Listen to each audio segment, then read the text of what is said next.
জীৱই পুৰণা শৰীৰ ত্যাগ কৰি নতুন শৰীৰত প্ৰৱেশ কৰাৰ লগে লগে পুৰণি শৰীৰটো হৈ পৰে এক নিৰ্জীৱ পদাৰ্থ আৰু সেইটো সৎকাৰ কৰি মাটিৰ লগত মিহলাই দিয়া হয়।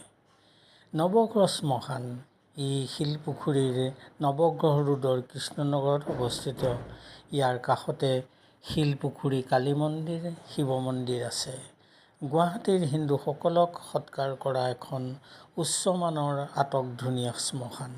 ইয়াৰ কাষতে শ অনা বাহন, পণ্ডিত, কাঠ, বাঁহ, ঘিউ, ধূনা, ফুল, চন্দন কাঠ আদি পোৱা যায়।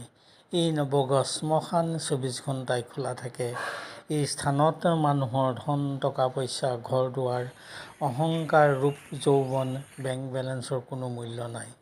জন্মতে বস্ত্ৰহীনভাৱে আহি আৰু মৃত্যুতো বস্ত্ৰহীন হৈ লগত একো নিব নোৱাৰা ঠাইখনেই হ'ল শ্মশান। মানুহে ভাবে শ্মশানলৈ গ'লে ভূত লম্ভে, কিন্তু ইয়াত তেনে ধাৰণা হয় জানো? এইখন হ'ল মুক্তিধাম।